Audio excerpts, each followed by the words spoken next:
Graça e a paz estejam com a igreja nesta manhã, no nome de Jesus. Vamos fazer uma oração? Feche os seus olhos, recline sua cabeça. Pai bondoso, continuando, Senhor, neste culto de adoração ao Senhor, nós pedimos neste momento, ao abrirmos a Tua Santa Palavra, Senhor, fale aos nossos corações. Que o Teu Espírito Santo presente neste momento nos capacite a entender a Tua Palavra e, através do entendimento, da compreensão, do convencimento pelo Espírito, nós pratiquemos, Senhor, tudo aquilo que o Senhor requer de nós em obediência prazerosa, amorosa, sincera ao Senhor. Agradecemos por esse momento precioso que nós podemos abrir a Tua Palavra, ler, estudar publicamente, com portas abertas em nosso país, Senhor. Por favor, Pai, mantenha-nos nessa situação de liberdade de pregarmos publicamente a Tua Palavra, Senhor. No nome de Jesus, amém. Vamos ler, por favor, Filipenses capítulo 3, do versículo 17, aí a gente adentra o capítulo 4 no versículo 1, vamos então do 3, 17 para finalizar o capítulo, e aí a gente faz a leitura do versículo 1 do capítulo 4, da carta do apóstolo Paulo aos Filipenses. Vamos lá. Irmãos, sejam meus imitadores e observem os que vivem segundo o exemplo que temos dado a vocês.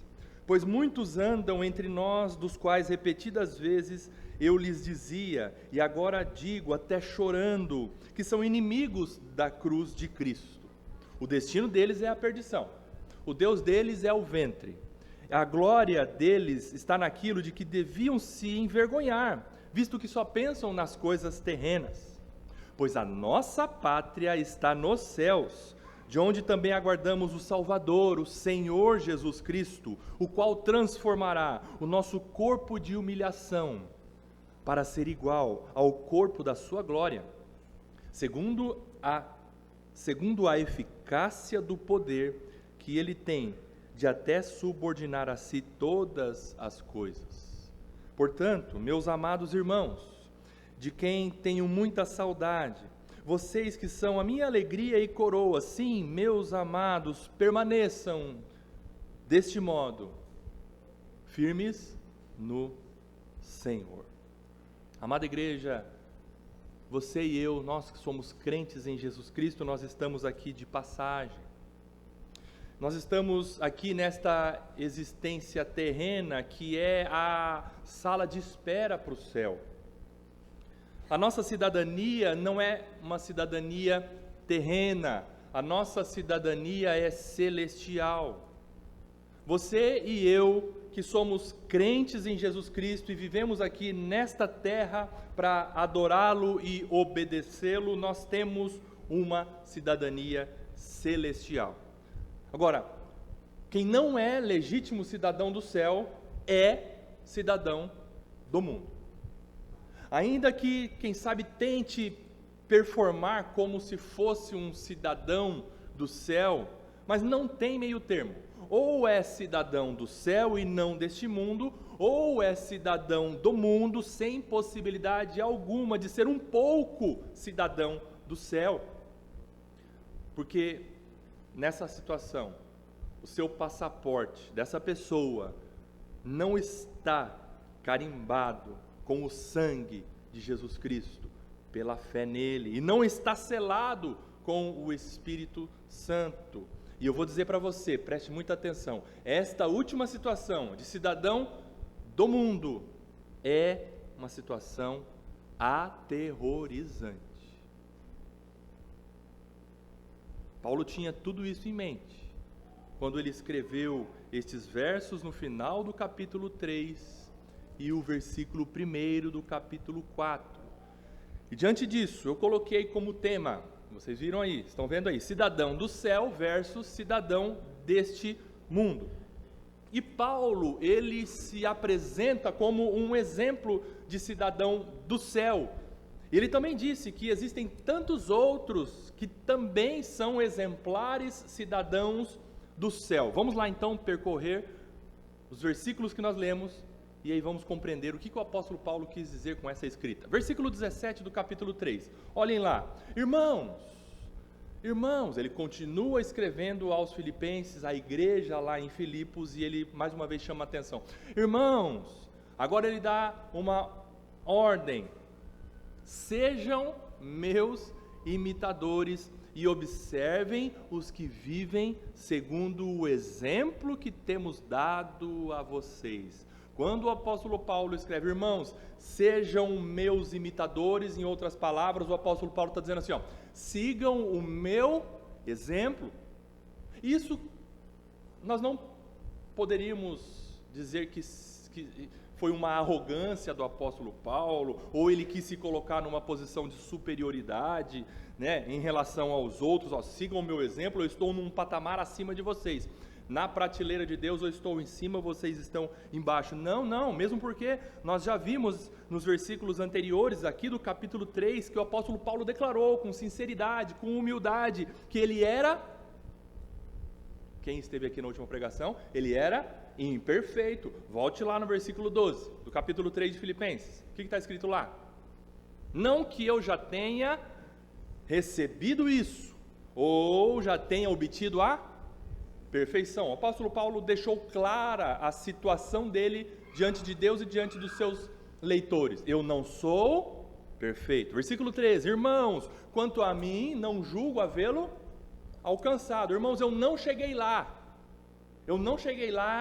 ainda. Portanto, longe de estar erguendo um monumento de si mesmo, Paulo, ele está dizendo nesse contexto dessa forma: assim como eu faço uma coisa, esqueço das coisas que ficaram para trás. Vocês se lembram do que ele tinha dito? Eu faço uma coisa, irmãos, eu esqueço das coisas que ficaram lá para trás e avanço para as que estão diante de mim. Eu avanço, prossigo para o alvo, para o prêmio da soberana vocação de Deus em Cristo Jesus, e o prêmio é receber de Cristo o galardão, e não somente receber de Cristo, mas encontrar a Cristo, como nós vimos.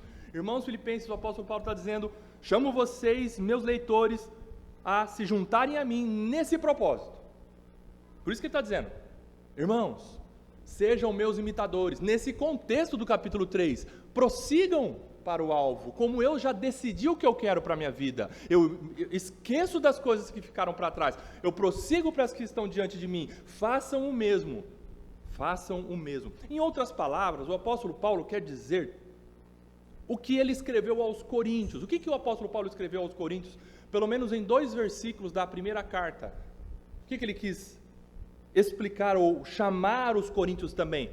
Coríntios, sejam meus imitadores, como eu sou de Cristo.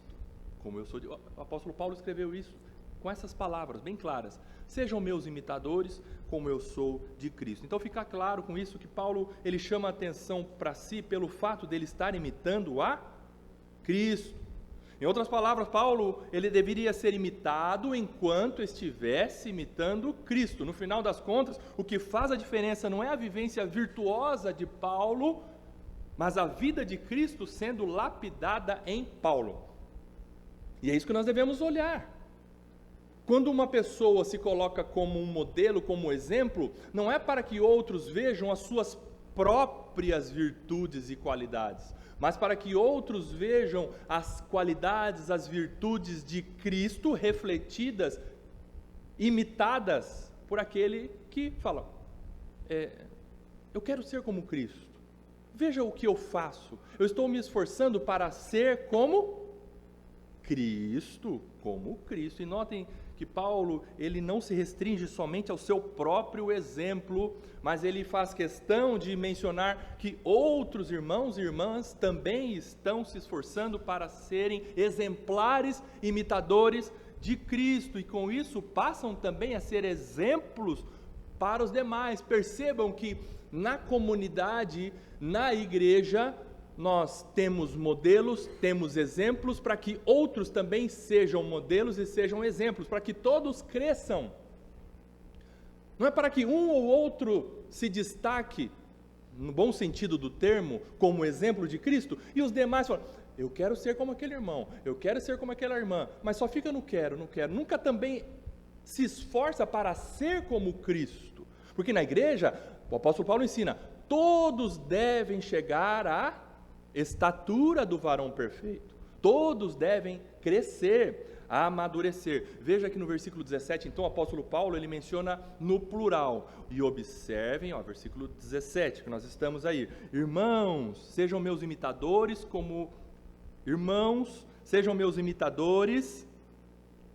e observem os que vivem segundo o exemplo que temos dado a vocês. Perceberam a escrita no plural?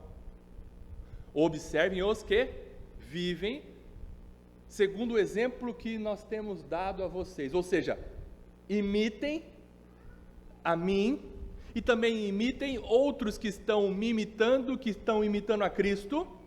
E a igreja passa a ser esse ambiente de discipulado, eu diria, de um ajudando ao outro para crescermos, para sermos como Cristo Jesus. Todos vão ajudando uns aos outros a amadurecerem e serem conforme Cristo Jesus. Quem sabe Paulo, ele estivesse nessa escrita aqui, se referindo, por exemplo, a Timóteo, como nós vimos, a Epafrodito, como nós vimos, ou quem sabe o apóstolo Paulo está dizendo assim, outros entre vocês também estão se esforçando para fazerem aquilo que eu estou fazendo, imitar a Cristo. No versículo 1 do capítulo 1, vocês se lembram qual foi a classe de irmãos que o apóstolo Paulo se referiu, da carta aos Filipenses? Se você não se lembra, volta lá, capítulo 1, versículo 1, Paulo e Timóteo, servos de Cristo Jesus, a todos os santos em Cristo Jesus, inclusive bispos e diáconos que vivem entre vocês. Quem sabe o apóstolo Paulo estivesse dizendo assim, imitem também os bispos, os presbíteros e os diáconos que estão entre vocês, porque eles estão se esforçando para imitar a mim, para imitar a Cristo. Olha só que coisa linda. Então não é privilégio de um, é para todos. Todos nós devemos imitar a Cristo. Havia na igreja dos Filipenses, quem sabe esse senso de só terem uns ou outros que estavam se esforçando, que estavam buscando viver a alegria no Senhor. Mas o apóstolo Paulo, como ele escreveu essa carta sobre a verdadeira alegria, ele fala, isso não é para um ou para outro, para viver a alegria no Senhor, para ser alegre imitando a Cristo, mas isso é para todos, para todos nós crescermos e desenvolvermos a nossa salvação, imitarmos exemplos de homens e mulheres na igreja que estão imitando a Cristo. Essa é uma aplicação já do versículo 17, nós imitarmos aqueles, mas também, não somente imitarmos, mas também crescermos, amadurecermos, para nós também sermos modelos para outros, nós também sermos referência para outros irmãos. É um ensino que tem aqui no versículo 17, e sermos modelo, sermos exemplo, implica em viver. Ser exemplo, ser modelo, implica no modo de viver. Como alguém vive e evidencia que é cidadão do céu? Pela forma em que ele vive, como ele age, por suas atitudes, por sua conduta. Agora veja então, quais são os verbos que o apóstolo Paulo usou aí no versículo 17. Olha aí o que está escrito, está projetado para você. 2 verbos que o apóstolo Paulo usa, que identificam para nós algo que nós enxergamos, que nós identificamos. Os 2 verbos são, o primeiro, observar, e o outro verbo é viver. O versículo 17 diz assim, observem os que vivem segundo o exemplo que temos dado a vocês. Você observa evidências e identifica alguém que é cidadão do céu pela maneira como essa pessoa vive, pela maneira como ela se comporta, pela maneira como ela fala, pela maneira como ela age, e não somente age, mas como ela reage, porque você sabe que para agir nós conseguimos ensaiar alguma coisa numa ação, nós conseguimos preparar algum tipo de comportamento, mas a reação é mais difícil. Então, a pessoa que é trabalhada pelo Espírito e está buscando em Deus ser como Cristo, as reações também são diferentes. As reações também são diferentes.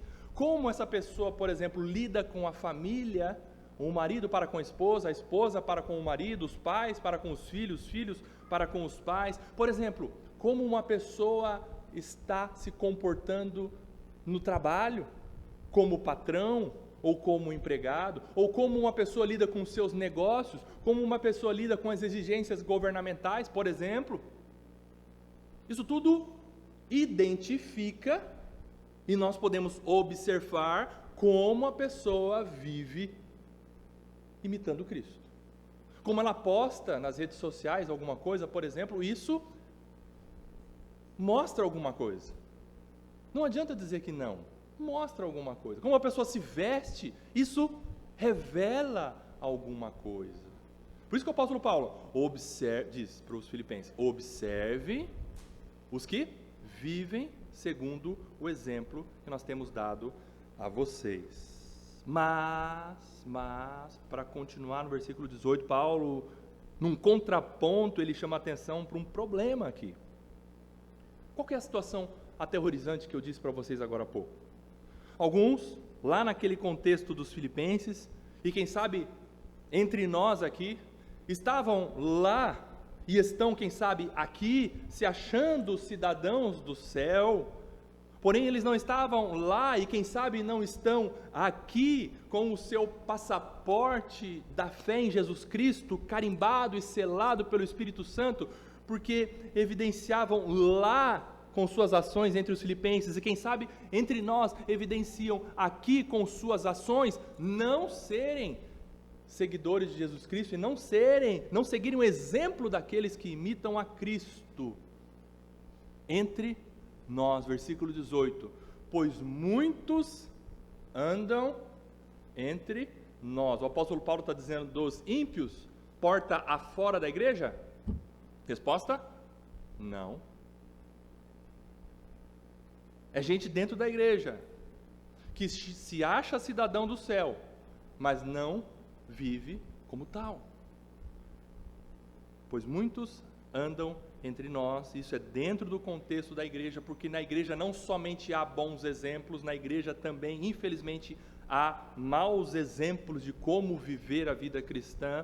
O apóstolo Paulo diz: muitos andam entre nós, dos quais repetidas vezes eu lhes dizia, e os filipenses já haviam sido alertados várias vezes sobre estes cidadãos, não do céu, mas cidadãos do mundo que estavam dentro da igreja. O apóstolo Paulo diz: olha, eu já falei para vocês sobre estes várias vezes, e agora eu digo, ele repete, mais uma vez eu falo para vocês, e agora eu estou escrevendo chorando. O que está escrito aí no versículo 18? Dos quais repetidas vezes eu lhes dizia, e agora digo, até chorando. E Paulo, ele sente muito pela situação desses pecadores que permanecem no erro, que insistem em viver uma vida mundana, declarando-se crente em Jesus Cristo dentro da igreja. E Paulo, ele se comove com essa situação. Paulo, ele não fala com desdém, Paulo não escreve com deboche, com brincadeira, ao se referir a esses tais cidadãos do mundo que estão no meio da igreja. Paulo, ele se comove tanto que ele chora pela situação desesperadora, e é uma situação aterrorizante desses pseudo-crentes que estão na igreja. Não é brincadeira. Esses irmãos e irmãs que, entre aspas, se acham crentes, não estão levando a vida séria com Deus. Não é uma situação qualquer. Isso é muito sério. Por isso o apóstolo Paulo, eu já falei para vocês sobre esse, e eu repito agora na minha escrita, e eu estou escrevendo sobre esses chorando. E isso realmente é muito sério e muito triste. Muito triste. No meio da igreja, cidadãos do mundo dentro da igreja, quem sabe eles falam uma linguagem como cidadãos do céu, paz do Senhor, irmão, Deus abençoe.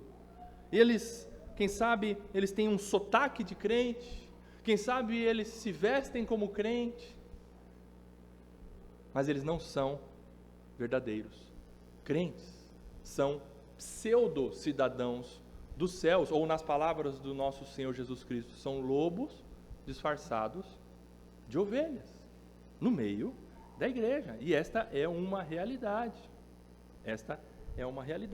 dentro da igreja.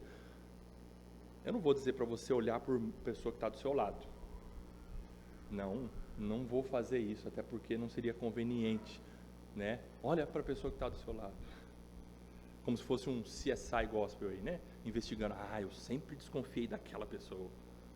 Não, mas reflita sobre a sua situação, reflita sobre como você tem imitado Cristo, reflita sobre como você tem vivido como verdadeiro crente em Jesus Cristo. Qual é a sua situação? E quem são esses pseudo-cidadãos do céu? O versículo 18 continua, o apóstolo Paulo termina esse alerta mostrando que esses crentes de boca, esses falsos cidadãos dos céus, não eram inimigos dele, Paulo, não eram inimigos de Timóteo, não eram inimigos de Epafrodito, não eram inimigos da igreja. Estes tais, olha a situação aterrorizante destes, é uma situação por isso séria, até porque o apóstolo Paulo escreveu chorando a respeito da situação desses, esses tais, pois muitos andam entre nós, versículo 18, dos quais repetidas vezes eu lhes dizia, e agora digo, até chorando, que são inimigos da cruz de Cristo. São inimigos da cruz de Cristo, ou inimigo da cruz de Cristo é o mesmo que ofensor da cruz de Cristo. Agora, para entender essa expressão, nós precisamos lembrar do que Cristo fez na cruz. E eu te pergunto, o que Cristo fez na cruz? Cristo morreu pelos nossos pecados e pelos pecados de todos aqueles em favor dos quais ele se sacrificou. E se alguém acha ser cidadão do céu, mas ele vive pecando, vive nas trevas, vive desobedecendo a Deus, sem vergonha pelos pecados cometidos, sem busca de arrependimento sincero e verdadeiro, sem mudança, sem se esforçar para abandonar o pecado, este alguém está sendo inimigo daquele, está sendo ofensor daquele sacrifício que foi feito uma única vez, com um elevado custo. Por isso que o apóstolo Paulo fala, estes são inimigos da cruz de Cristo. O escritor aos Hebreus escreveu algo semelhante no capítulo 6. Capítulo 6 de Hebreus diz que, de novo, estão crucificando para si mesmos o Filho de Deus e expondo-o à zombaria. Estes tais estão vivendo uma vida pecando, uma vida sem compromisso com Deus, dentro da igreja, declarando-se crente, dizendo paz do Senhor, mas vive uma vida em trevas, em pecado, sem arrependimento. Paulo está dizendo, esses são ofensores da cruz de Cristo, esses são inimigos da cruz de Cristo. O sacrifício de Cristo para esses tais não valeu de nada. Essa é uma situação aterrorizante, é uma situação desesperadora, porque a inimizade contra a cruz de Cristo faz com que o versículo 19, ele apresente um prognóstico, uma previsão, anteveja o futuro destes. Qual é o futuro destes? Versículo 19. O destino deles é a perdição. O destino desses cidadãos do mundo é a perdição. Agora vamos traçar um paralelo aqui de comparação. Qual é o destino do cidadão do céu, do crente verdadeiro? O destino do crente verdadeiro é prosseguir para alcançar o prêmio, que é Cristo, ser recebido na glória para viver eternamente com Cristo, ok? Essa é a situação do cidadão do céu. Agora, o cidadão do mundo, ainda que esteja na igreja, Qual é o destino do cidadão do mundo? Aquele, inclusive, que se diz crente, mas não é crente. Foi batizado, mas só tomou um banho de piscina. Aquele que não nasceu de novo e vive em pecado, ele prossegue com o destino à perdição. E perdição, eu preciso alertar você. Perdição não é morreu e acabou. Perdição não é o fim da existência. Os ímpios ou aqueles cidadãos do mundo, quando morrerem ou quando Cristo voltar, a perdição acabou, eles vão deixar de existir. Não, nós não cremos no aniquilacionismo. O que é o aniquilacionismo? É o entendimento equivocado de que depois da morte ou quando Cristo voltar, os ímpios vão deixar de existir. Consequentemente, esses tais não acreditam na existência real do inferno, mas eu vou dizer para você, sem medo de errar, o inferno é tão real quanto essa existência nossa aqui, temporal, material. O inferno existe, e ele existe hoje. O inferno não é algo futuro, que Deus vai apresentar no juízo final. Não, o inferno já é uma realidade atual. Portanto, perdição, aqui o que é perdição? O destino deles é a condenação eterna no inferno sem Deus. É morte sem Deus, é sofrimento. Diante daquele que é o reto juiz e que esses recusaram enquanto estavam aqui ouvindo o Evangelho, mas decidiram pelos prazeres transitórios do pecado. Não se arrependeram, não creram e não entregaram sua vida para Jesus Cristo. E Paulo ele apresenta duas características desses tais cidadãos do mundo. A primeira característica, o Deus deles é continuando o versículo, o Deus deles é o ventre. Veja, o foco destes, a energia, a vida, os seus apetites carnais, a sua agenda, tudo está voltado para si mesmo. Tudo está voltado para o seu eu, para a sua própria satisfação. É uma adoração de si mesmo, é um egocentrismo. O seu eu é o seu Deus. Se a gente pudesse fazer um trocadilho com um ditado conhecido aqui no Brasil, o Deus deles é o ventre, nós poderíamos dizer que eles olham só para o seu umbigo. Só olha para si. O Deus deles é o ventre. Essa pessoa, ela pode até frequentar e ser membro de uma igreja, mas a fé, quem sabe que ela está exercitando, uma fé que não é genuína, quem sabe ele usa essa fé como um instrumento para alcançar os prazeres e a satisfação do seu ego. Vocês já ouviram nisso? A fé como um cartão de crédito para satisfação própria. O Deus deles é o seu ventre.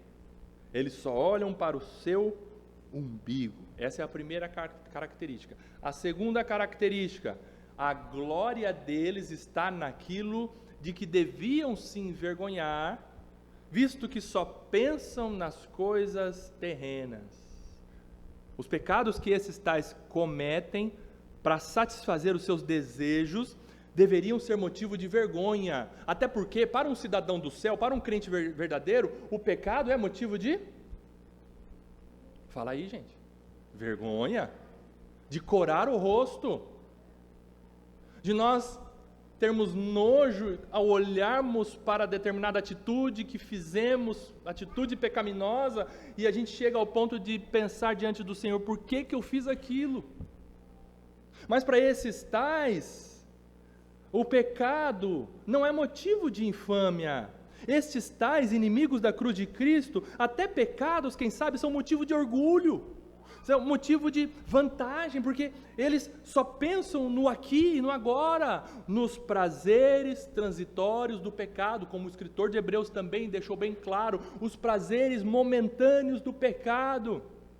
E utilizando as palavras do apóstolo Paulo aí no versículo 19, visto que só pensam, como ele encerra o versículo, só pensam nas coisas terrenas, no aqui e agora. E por que eles só pensam nas coisas terrenas? Porque não são cidadãos dos céus, são cidadãos deste mundo, não pensam nas coisas celestiais, não pensam nas coisas do alto, como o apóstolo Paulo escreveu aos Colossenses, mas pensam nas coisas deste mundo.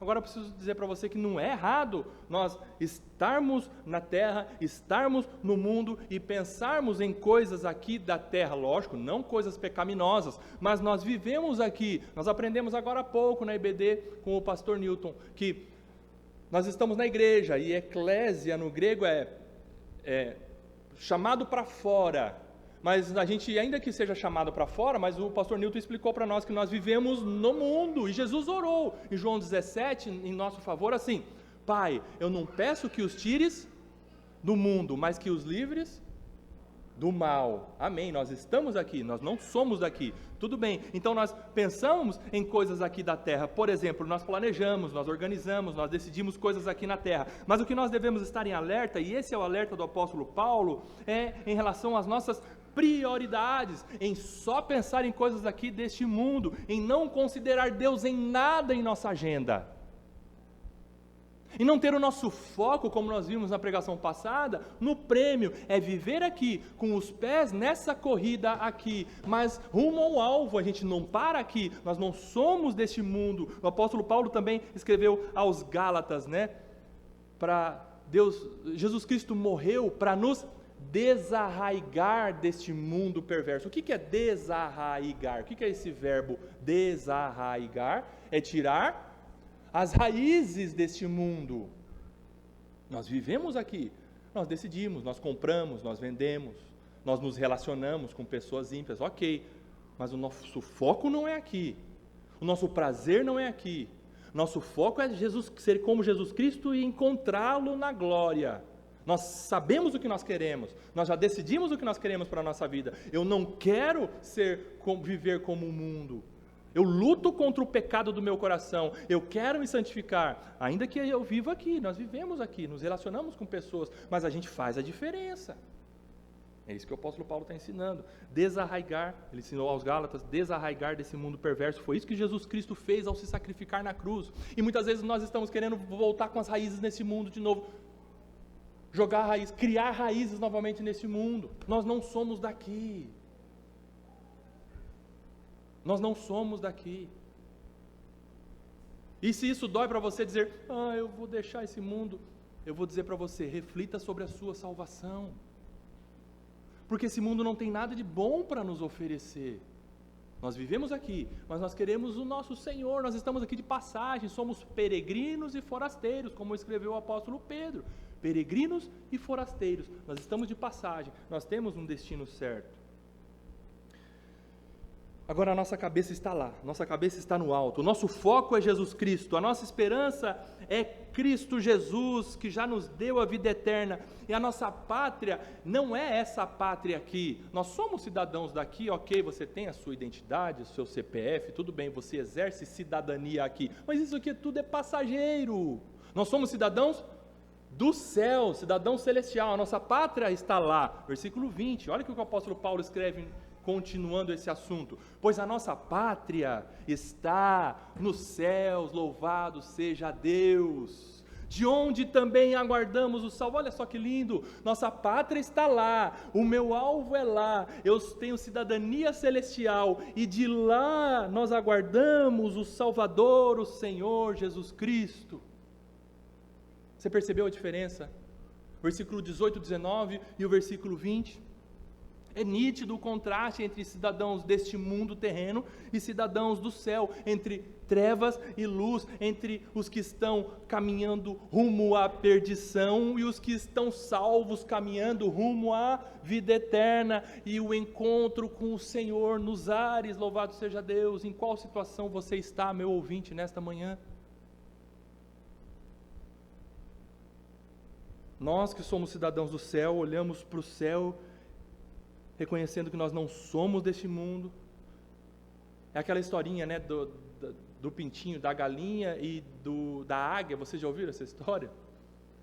Que certa vez uma águia pequenininha foi criada dentro de um galinheiro, e os pintinhos, né, filhotinhos da galinha, sempre olhavam para baixo ciscando, e aí o dono daquele galinheiro viu que aquela avezinha que ele colocou junto das galinhas, dos pintinhos, não ficava com a cabeça para baixo, ficava com a cabeça mais erguidinha. O tempo foi passando, os pintinhos foram crescendo e os filhotes da galinha continuavam ciscando e olhando para aquele galinheiro, e ali estava tudo bom para eles, mas aquele filhote de água foi crescendo e cada vez mais ela olhava para cima, e o desejo dela era sair daquele galinheiro. E aconteceu um dia em que ela alçou o voo e ela foi embora, porque a natureza dela não era a natureza de galinha, de pintinho. Ela tinha outra natureza, ela ansiava outra coisa.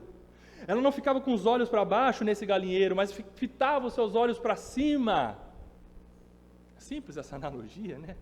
Mas ajuda a gente a entender. O apóstolo Paulo está dizendo: a nossa pátria está nos céus, de onde também aguardamos o Salvador, Jesus Cristo, nosso Senhor. E vocês repararam algo maravilhoso aqui?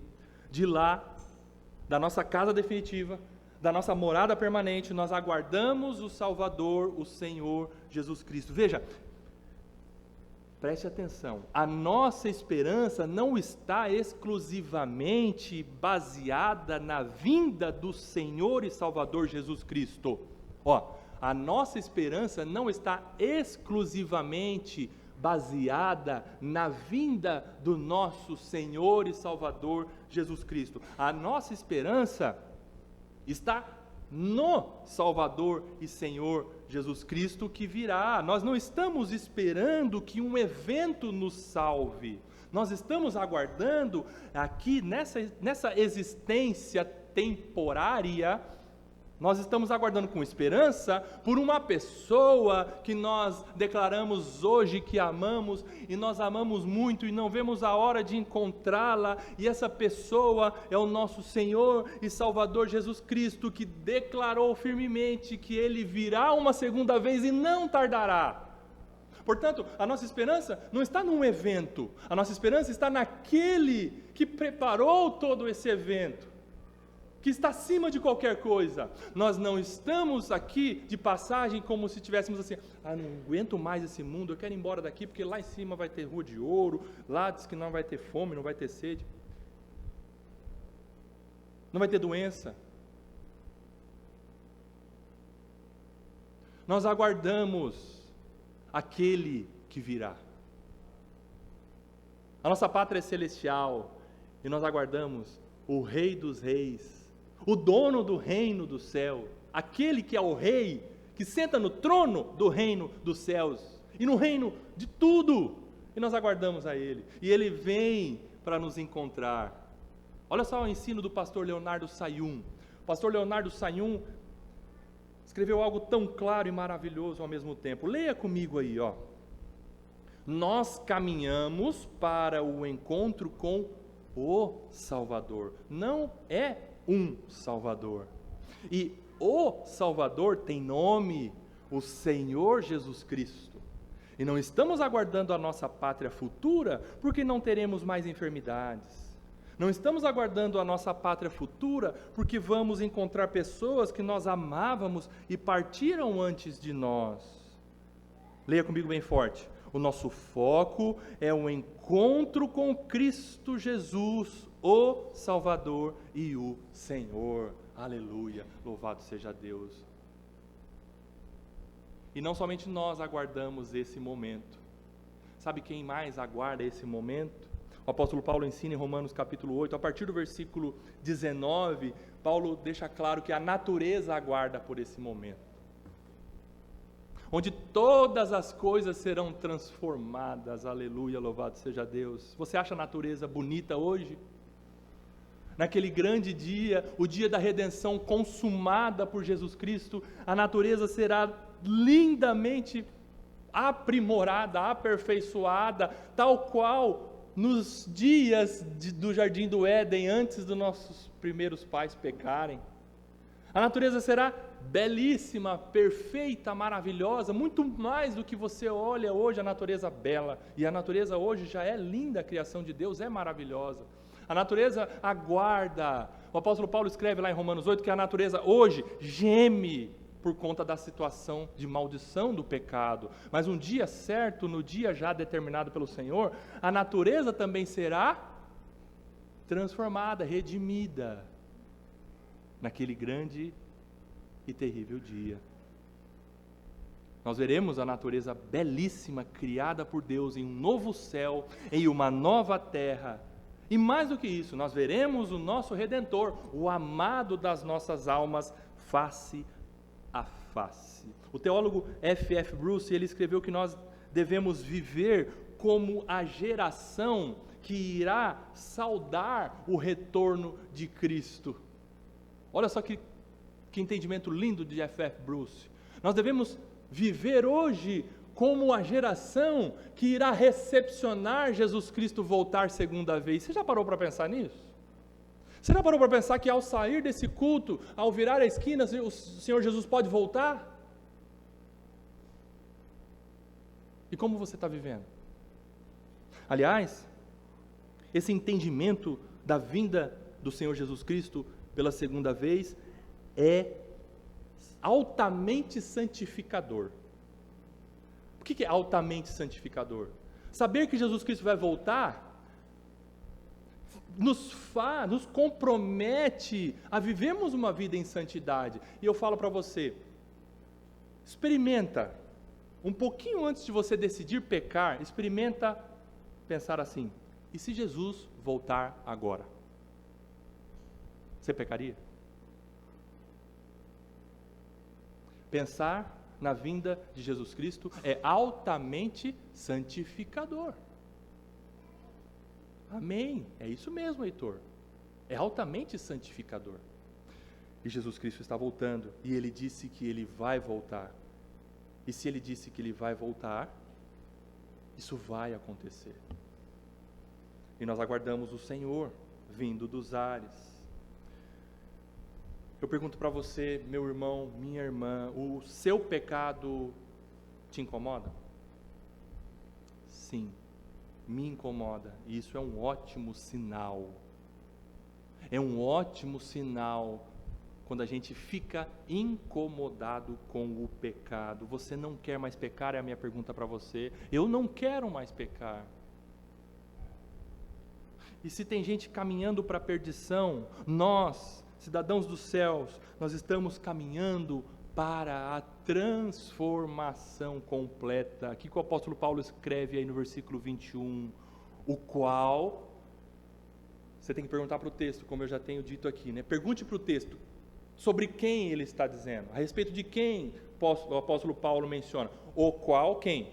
Você olha para trás, versículo 20, finalzinho, o Salvador, o Senhor Jesus Cristo. O que ele vai fazer? Jesus Cristo, o qual transformará o nosso corpo de humilhação. E o que é corpo de humilhação? Se você depois ler Romanos 6,6, o corpo de humilhação é o mesmo que o corpo do pecado.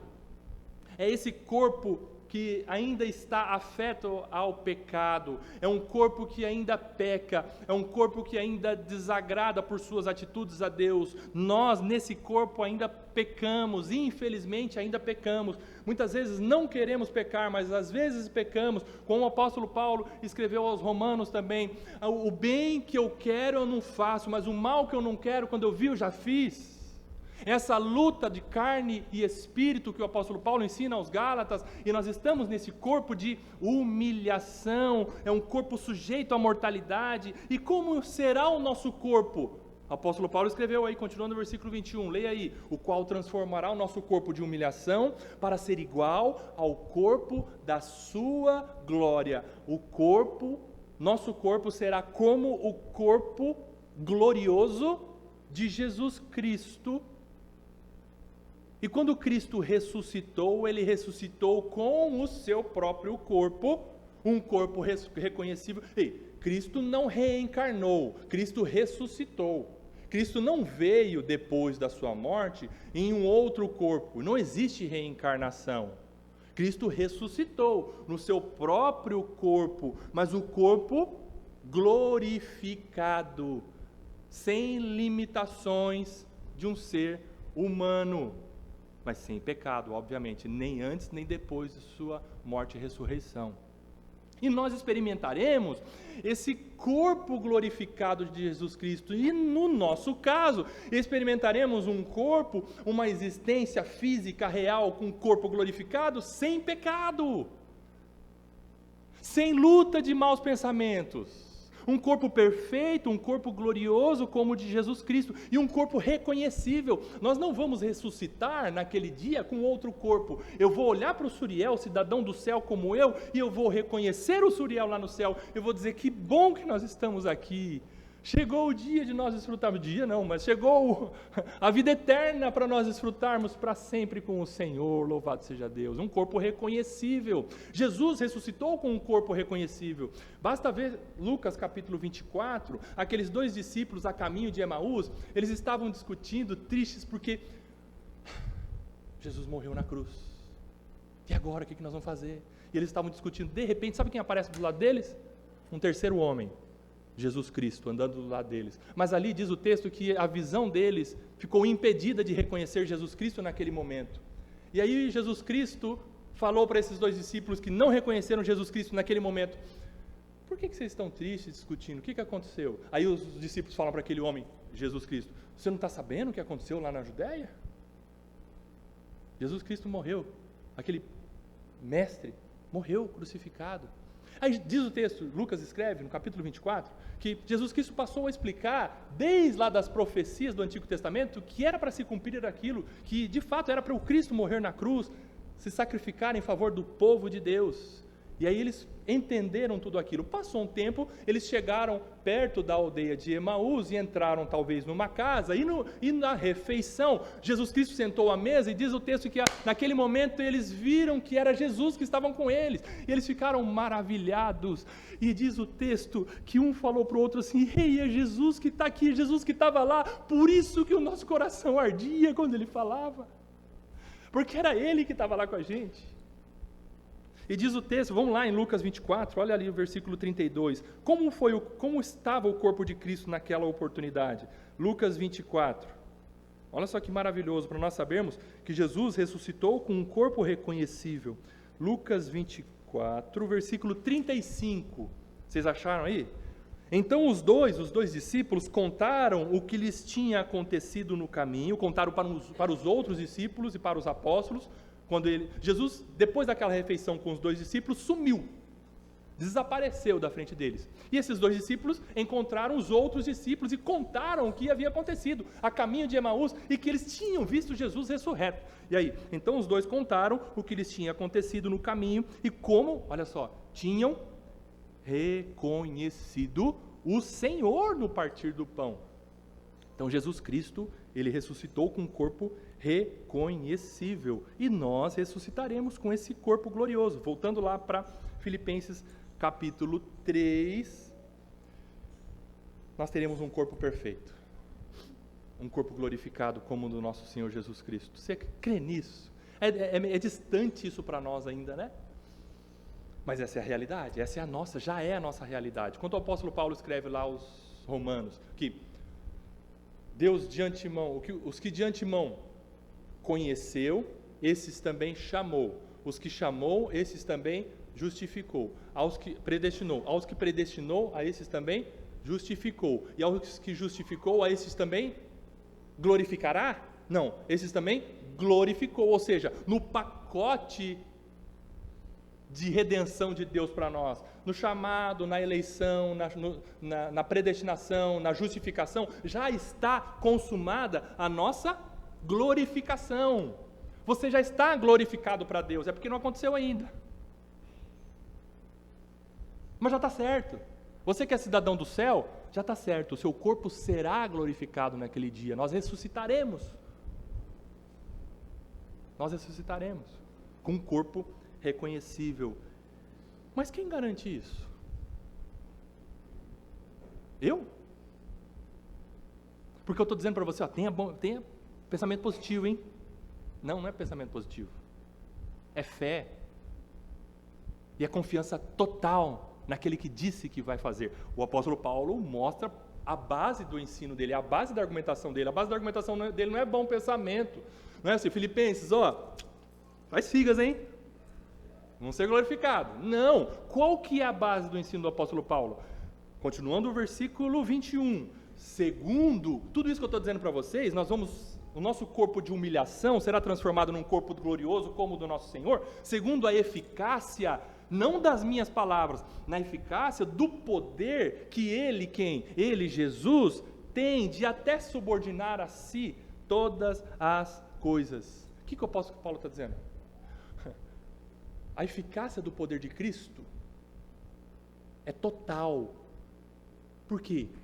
Porque a eficácia do poder de Cristo faz com que ele tenha poder para subordinar. O que é subordinar? Para deixar para baixo dele todas as coisas.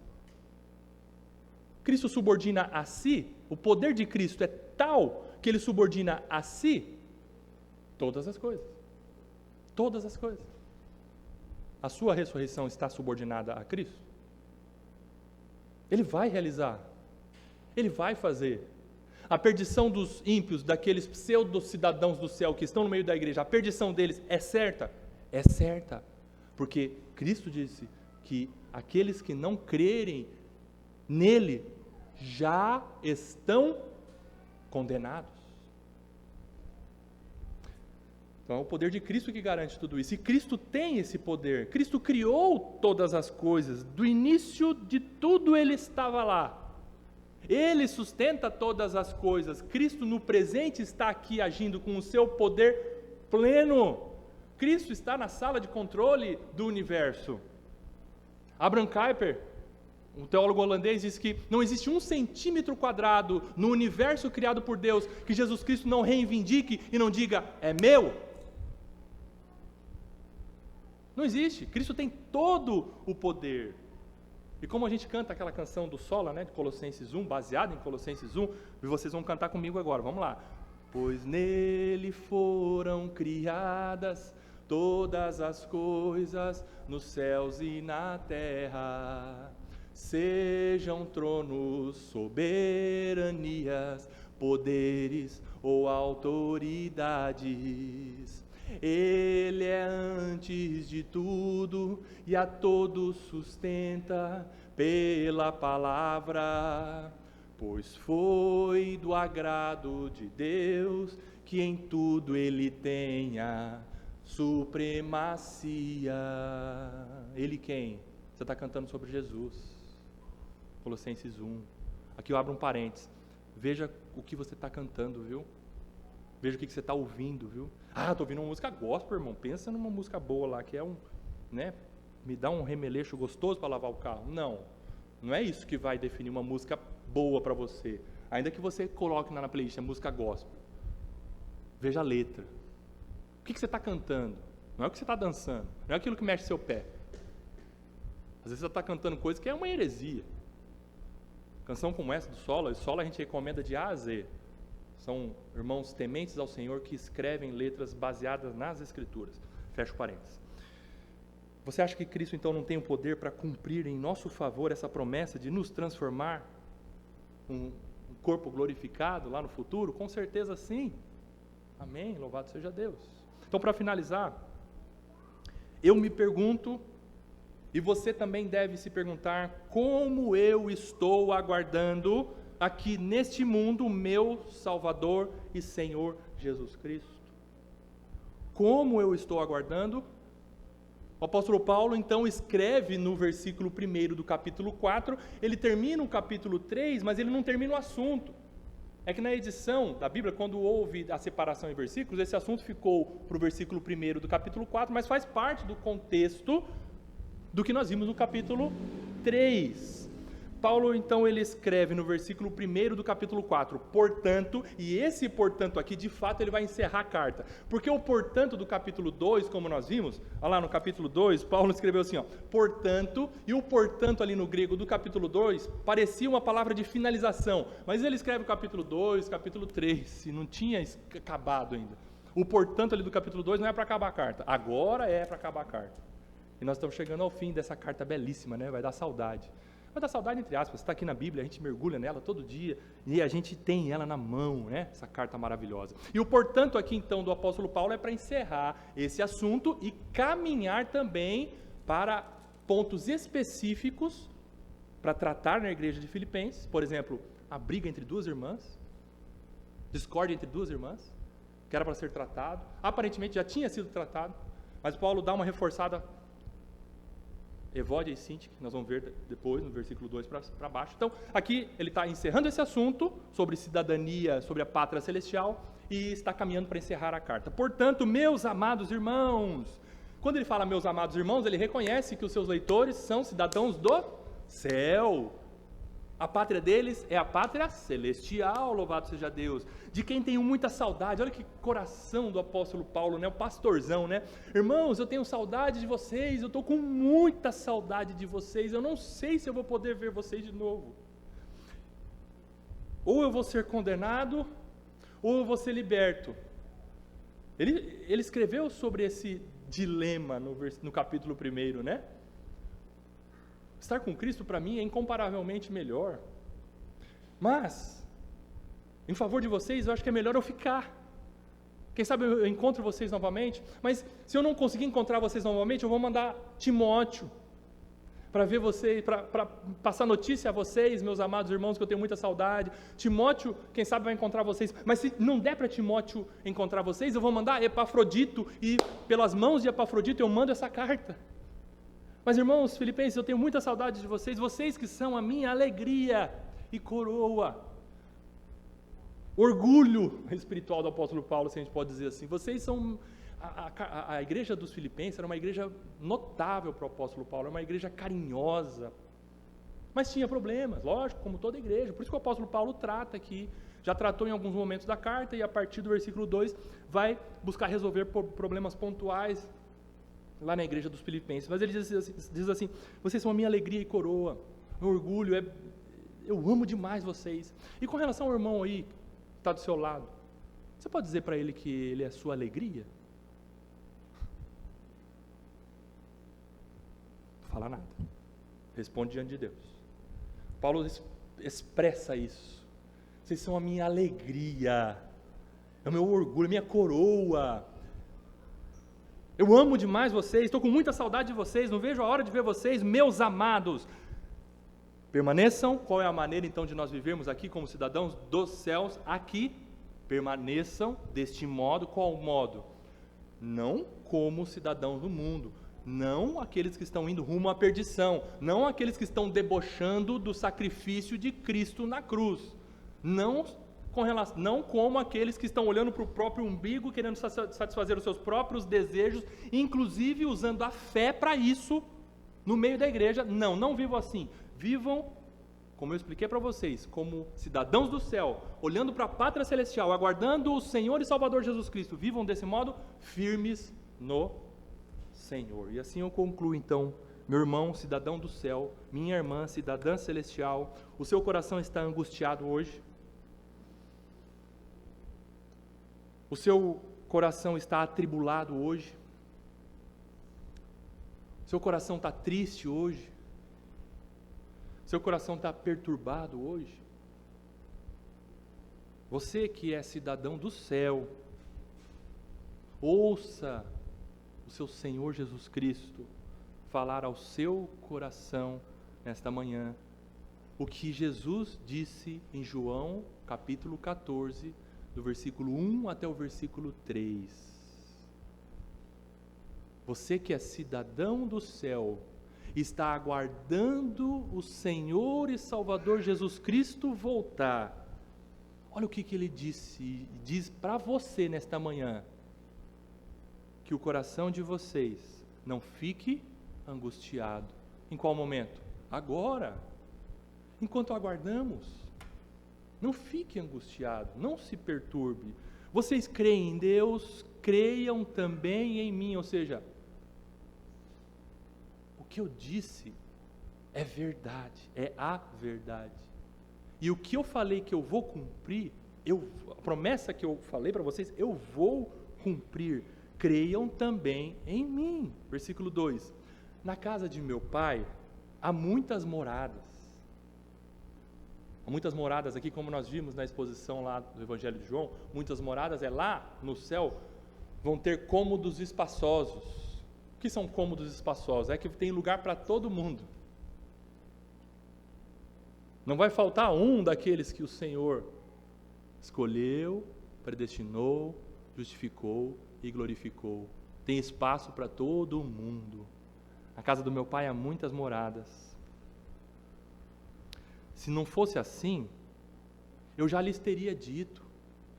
Jesus, que é a verdade, se fosse de outra maneira, se eu fosse um impostor, eu já teria falado para vocês que tudo que eu falei era mentira, mas Ele é a verdade. Ele está falando assim, ó, o que eu disse para vocês, o que eu estou dizendo é a verdade, vai acontecer.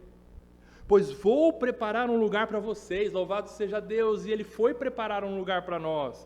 E quando eu for e preparar um lugar, eu voltarei e receberei para mim mesmo. Jesus Cristo está voltando e Ele vai voltar para nos receber. A noiva dEle, a igreja dEle. Para o grande casamento, para as bodas do Cordeiro, como a gente lê em Apocalipse, naquele dia Ele vai voltar e vai nos receber para Ele mesmo, para quê? Para que onde eu estou e agora Ele está lá, vocês estejam também. Existe um de carne e osso, hoje já na glória, à destra, à direita do Pai. Isso vai acontecer com você, se você for cidadão do céu. Privilégio, bênção, graça sobre as nossas vidas. Mas situação aterrorizante para quem é cidadão do mundo. Qual é a sua situação? Pai, obrigado por Tua palavra que, ao mesmo tempo que fere, cura, a Tua palavra discerne, a Tua palavra divide, a Tua palavra é luz, a Tua palavra é a verdade, e a Tua palavra mostra o caminho para a salvação, que é o Teu Filho amado Jesus Cristo, mas a Tua palavra também mostra o caminho da condenação, da perdição para aqueles que estão brincando com a Tua palavra, Senhor. Mas nós, cidadãos do céu, que aguardamos o retorno do Teu Filho amado Jesus Cristo, pedimos ao Senhor, nesta manhã, como igreja, Senhor, nos capacite a permanecermos firmes no Senhor até o fim. Aumente a nossa fé, fortaleça, Senhor, os nossos joelhos trôpegos, para nós continuarmos essa corrida rumo ao alvo, fitando o alvo, o prêmio da soberana vocação do Senhor em Cristo Jesus. Permaneçamos firmes no Senhor, por isso pedimos, nos ajude, Senhor, pelo poder do Teu Espírito Santo. E se a Tua palavra está dizendo que é possível, Senhor. Cremos, portanto, na Tua palavra. É possível vivermos em santidade neste mundo caído. Assim, com um coração grato e também com temor, todos nós oramos no nome de Jesus, o Senhor e o Salvador nosso. Amém.